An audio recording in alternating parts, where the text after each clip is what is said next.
Another 5 contracts, right? I mean, it seems to be like routine now. What's the feel after a night like tonight where you got another 5? Not everybody. You know, it sucks when Stipe calls and says, you should sign this kid. I believe in him. And I got to say, I don't think he's ready. So, yeah, I think everybody who got a contract tonight deserved it. Jasmine fought her ass off. She literally just told me over there, I'm here for the next 2 weeks. If you need me for the next show, I'll turn around and fight. She's like, this shit will clear up in 2 days. So I definitely made the right decision on that one. Jack, I think Jack is special. I think this guy can really do something here. I liked everything that I saw. And like I said, he didn't show a little bit, he showed a lot of everything. I mean, you got to see this guy everywhere. And obviously, Lusa is a tough, durable guy who kept coming. And Jack had an answer for everything.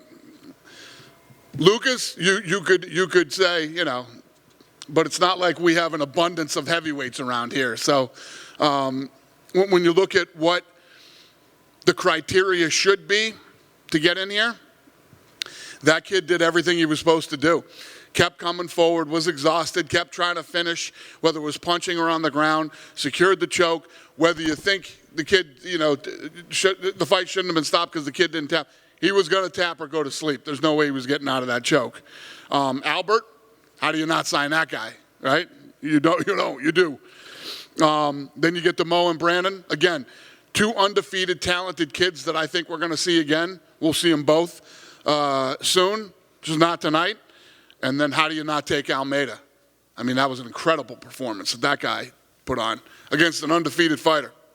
Yeah, you know, with Albert, like you said, a guy that you can't. I mean, you had to sign that guy, right? He was already calling out top middleweights. I mean, would you be willing to? Yes. If he's, hey, I'll fight those top guys. That's what I want to see. Well, if you look at him and look at his record, he is. Oh yeah, this is going to go 1 page at a time. Of course it is. You know, the guy's 14-2 now. The guy's 14-2. Just fought a guy 9-0, undefeated, and put on a clinic. Was not afraid to wrestle with him. Took him right down. You know, this guy's a savage on the ground. So who couldn't you match him up with right now in the UFC? I actually am excited to see how he looks against some of our guys. Yeah. And when you think about that weight class, it's nice to have another new exciting guy in that division. I did want to ask you about Miller because, like you said, I mean, a little bit raw, but, you know, early in his career, but he did show some talent. So is he, like, what ultimately lets you say, yeah, he's undefeated, he's young, but we're just going to let him go because then he might end up somewhere else, right? No, he will. He will end up somewhere else. And I think if you're another promoter, Bellator, PFL, whatever, and you're not watching this show, you're out of your mind. This is the show you should be watching. And the guys that we don't necessarily take, like this kid, is somebody that you should seriously look at taking. I think it's the first time I've heard negative feedback of this series and the whole thing. For a couple weeks, some fans have been saying it's too many contracts. Now I'm not as excited by it because the stakes don't seem as high. Do you see any of that at all? No, I don't read any of that stupid shit. I literally don't read any of that. Yeah, too many contracts. The stakes aren't as high. I mean, I just went through the list with you guys again. Tell me who I shouldn't have given a contract to. Yeah. Anybody? The only one is Lucas, but he's a heavyweight and you need heavyweights. Yeah. I mean, Lucas is, and even if, let's say we had heavyweights, okay? Let's say we had tons of heavyweights. There's so many heavyweights, we have like the 55-pound division, right? You got this whole stacked division and most people weigh that weight. What did that kid not do tonight? You know, Dylan Potter has the fucking chin from hell. And this kid showed up to win tonight. This kid is durable, tough, and wanted to win. Kept coming forward. Lucas hit him with bombs that he took. He never stopped trying to finish the fight, and he did finish the fight. It's unfortunate that the ref called it before the tap, but you could see how on the inside the ref could make that mistake too. And that kid wasn't getting out of that choke. So what did Lucas do so let's say that's the case. I gave out one more contract that I should have, but it's not the case. It's not true. This kid deserves to be here and he'll get his shot. So just a couple of quick ones for me. We had a new ring announcer tonight, and Justin Bernard. Just curious of your thoughts on is he around to stay, and what you thought of yeah, he did a good job tonight. So I wanted to bring him in because Little Miss wants to do everything, can't do everything. So, and if you had to look at Laura and all the things that she's strong at, that's probably the least. And I don't think it's her favorite thing to do. So the other great thing about the Contender is we can try lots of different talent in here. And, so we started looking at guys. We looked him up yesterday and had him come in and read some lines today. And we gave him a shot. Fantastic. He did good. Last thing, a couple ones, real international flavor to the card tonight, right? I mean, a lot of international talent being brought in. Obviously, we know COVID. I'm just curious, do you have any update on when the UFC might be able to start hosting international cards again, outside of Abu Dhabi, of course? No, I really don't know. And it's not like everything's starting to get more normal. It's all getting weirder by the day. So, I don't know. We'll just see how this all plays. I'm not, like I told you guys, probably haven't talked about this in a month or so, but whatever. I don't care. We got this place here. We got Abu Dhabi. We got Texas. We got Florida, Arizona. Yep, Arizona. I'm cool with that, Yeah, it'd be great. It'd be great to do, some of these fights and some of these other destinations in the world and in the United States, but that's just not a reality right now. And it's not anything that New York's a stretch. You know what I mean? We're still working on New York. Is there any concern that one might not happen? No. Every time I start to think that maybe not, everything gets worked out. Nice. I see Madison Square Garden happening and we're going through with it. Last thing for me, I did want to ask if you'd had a chance to speak with either Conor McGregor or Machine Gun Kelly after their incident at the MTV Video Music Awards. I think that it was just, I talked to both, actually. They're all good now. Misunderstanding or whatever it was, but I saw, too, that, I think TMZ grabbed Conor today, and Conor told him there's no problem with them. Does it concern you at all with Conor? I mean, obviously he's still a long way away from being able to fight anyway, but throwing drinks on a red carpet at a rap. Guys, this is the fight business. I got 700 fucking lunatics under contract here. What do you guys think? I mean, these are the things that happen sometimes. We're in a crazy. This isn't Microsoft, okay? We're in a crazy fucking business here. We're in a crazy business, and I think we all know Conor's personality, and we got some guys that are like that. These guys are fighters, and this is the fight business, and crazy shit happens in the fight business. And there's all the shit that you guys know about because it happens in public. Never mind the shit that you don't know about that happens every day.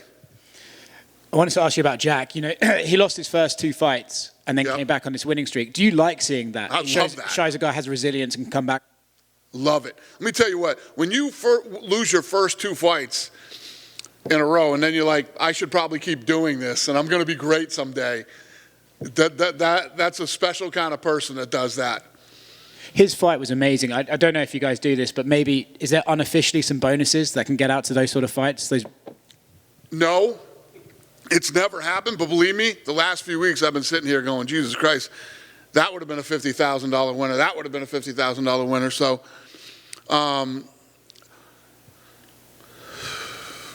yeah, it's tough. It's tough with the Contender Series because these guys are fighting for the opportunity to get in, but who knows? Maybe I will do that this season or next. But, yeah, there's some fights that are just every Tuesday when guys, and I told you guys, I ran over to you guys, the matchmaking on this show is fucking unbelievable. The matchmaking on this show is incredible. Sean and Mick do an amazing job. And these guys are dealing with COVID and all these other things that go on, injuries that happen for these fights. And when we come in here every Tuesday, and like I say, members of the media that cover the sport, could you ask to go to a better fucking fight on every Tuesday? It's incredible. It's just, I know me and the way that I'm built. If I was still a fan sitting at home, I wouldn't miss one fucking minute of this shit. It's so good. So you actually took my next question. I was going to ask, is the secret to good promotion good matchmaking? Yes. Is that the secret behind everything and perhaps something that your competitors could learn from? It's the key ingredient to this business. I mean, it's all about the matchmaking. And it's about the best fighting the best. And not only do we do that in the UFC, that's what we do. You know, you take the best kids available in these weight classes and match them against each other to find out who belongs here or gets a shot here anyway. And it's unbelievable.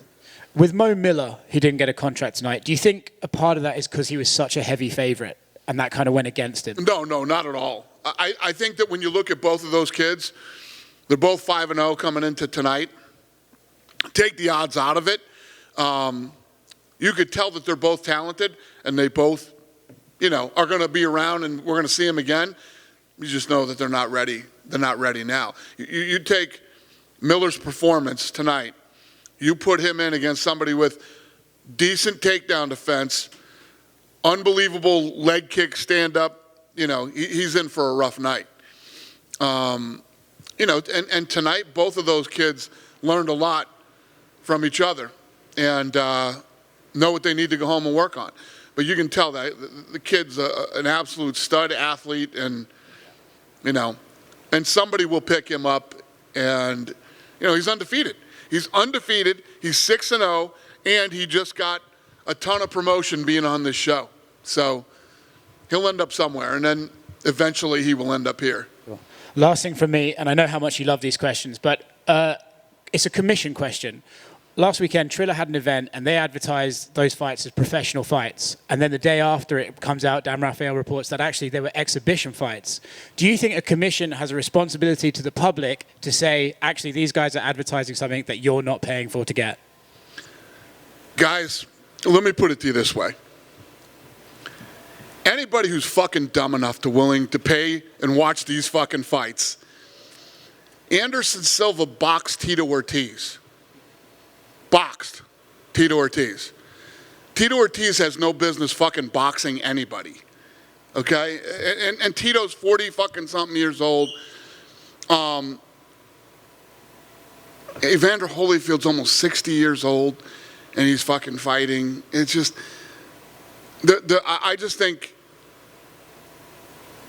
you know what I think of this shit. It's silly. All of it's silly. There's always going to be a certain amount of people that are dumb enough to buy these fights and pay for them. And I'm not, and let me say this too. Anderson Silva, we honestly need to start talking again about this guy as the GOAT. Okay? Not Tito, because he knocked Tito out in 40 fucking seconds, but you know what? He did to Tito exactly what should be done to Tito. Knocking Tito out in 40 seconds is what should have happened in that fight. Anderson Silva beat Chavez Jr. At 40 what? 44, 45 now? What is it? 46. 46? 40 fucking 6 years old. He now left this sport, which he was, you know, considered one of the greatest of all time, possibly even the greatest of all time, goes out, beats Chavez Jr. in a boxing match, and knocks Tito out in 40 seconds. And you know what I think of Tito personally, but, you know, and Tito can't box. Tito's a horrible boxer. That's why I said I would box him. You ever see me saying I'll fight any other fucking guy in the UFC?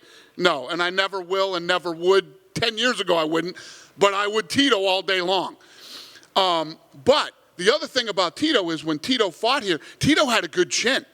Tito took big shots from a lot of guys who hit hard. Anderson Silva knocked him out in 40 seconds.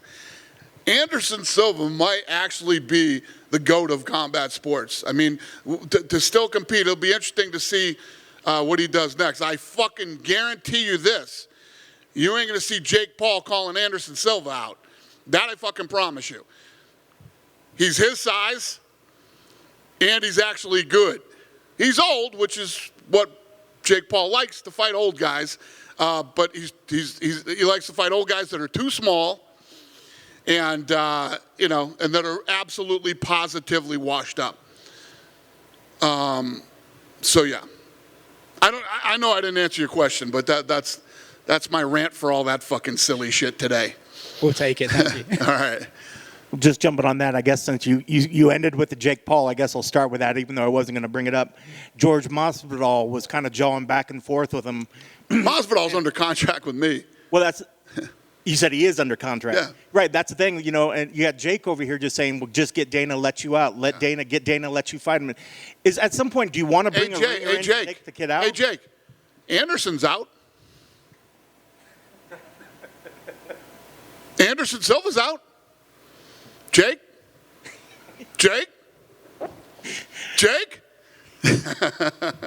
I love it. Speaking of the matchmakers and some of the stuff that the great stuff that they've been able to put together, do they go into the season? Do you guys get together and say, guys, this is kind of what we're looking for this season to try to bring in? Or do you just say, guys, bring me fun, just bring me enjoyment? Or do you guys sort of look at the divisions and say, if we can, these are the areas we maybe need to just thicken up a little bit? No, I mean, coming out of COVID and what's happened and the amount of shows that haven't happened in the last 2 years, we're just looking for whatever talent is available right now that is the best talent available in whatever weight class it is. Yes, it would be more dialed in if the world was a normal place right now, but it's not. And then tonight we saw, I think, for the first time, women this season. Is that something, I think that's probably another area where a lot of people are saying, oh, they could probably, definitely try to find some new talent to help fatten up some of the divisions. Is that something that we're going to see more as the season goes on as well? Did you say women? Yeah, women fights. Yeah, I mean, obviously, we're always looking for female talent. Yes. The answer to that is yes. Okay. And then one of the last ones for me, just jumping in, I know you probably talked about it recently, 266, we get to see the return of Nick Diaz. Is this a fight that you're looking forward to seeing him back fighting again and all the fun that he brings in a fight week? Yeah. And obviously him and Robbie Lawler is the fun fight to make to come back. So, yeah, I think a lot of people are excited about that. Awesome. Thanks, Dana. Thank you. Thanks, guys. Bye.